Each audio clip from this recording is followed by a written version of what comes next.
syempre mukha mo yan. Or lalo na kapag may i-inject sa'yo, they have to feel safe. Kailangan mo feel nila na mapapagkatiwalaan ka nila in terms sa mga treatments sa i-recommend. So yun po, hindi kami nagka-cards. What are your signature treatments that people really have for yung expertise mo sa anak mo? Right now, actually marami na rin po, but right now, we specialize in pagpapakinis ng balat. So yung mga may scars, may melasma, Dark spots. dark spots po, or even yung mga may fine lines and wrinkles. So nag-rejuvenate po kami ng skin. Yes, si tightening po, si Doktora. And then, ngayon po syempre, di ba nauso po yung mga pagpapapayat.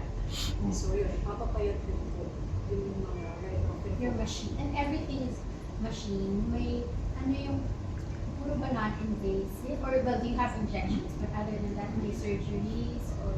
Combination po of non-invasive treatments and invasive treatments. Pero for now, wala pa po kami surgery. Okay. So wala pa po for now. But soon you will have. Po. Soon you will have. Will we have surgeries? Si Doc naman laban na laban, Yes, yes. yes. Yes. Dana, are you pressured with this recognition because you did not ask for it and then dumating na lang siya? Oh, How ano? So what can you promise to your Sobra.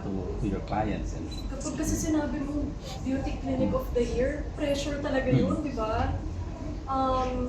Si Mami ang turo sa amin, and ganito siya kahit sa sarili ng bahay. Kailangan pagpasok pa lang ng pasyente, mabango, malinis. Ganda, parang bagay nila to. So, we focus right now on the total experience po of the clinic. Kailangan pagpasok pa lang nila. Parang na-overwhelm na sila na malinis, maaliwalas, may pakape, ganyan. And up to the very moment na lalabas sila, kailangan maisip nila na nakakatuwa ng experience nila, babalik na ako. Parang gano'n. Yun po yung focus namin. and then Dana, when it comes to beauty clinic, beauty parang sa babae lang din eh. How would you encourage men to go to beauty clinics like Yourself. yes. But they have also have men, di ba? You have men. Yes, so For men, you have. Actually, parami na ng parami yung mga men na nag-invest sa ano nila, sa skin nila, sa pagpapayat nila. Para fair, dapat, di ba? Saka yung pagpapakinis ng face nila. Yes. Kapag po meron kaming mga patient dito na mga bride-to-be, daladala din nila yung group nila. ganun, okay. So, parang patas. Kasi diba before, usually just a bride, nagpapatigil. Pero ngayon, as a couple na, kailangan pareho. Pwedeng masapawan yung mga guys, di ba? And then, may celebrity endorser ba kayo? Si Mami. Siya talaga. From the start si Ma'am talaga. Hindi naman ako nag-endorse ng bellesa eh. Mm. Parang word of mouth lang. Okay. Tapos pinapanatili ko lang na I'm 63 already, 63 years old. Pinapanatili ko lang na at least yung bang presentable pa rin.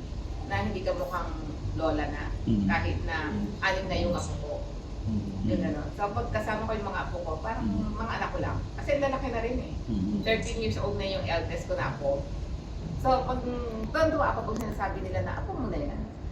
Kasi parang parang hindi daw ako mukhang 63 years old. Sabi nila. In terms of prices, how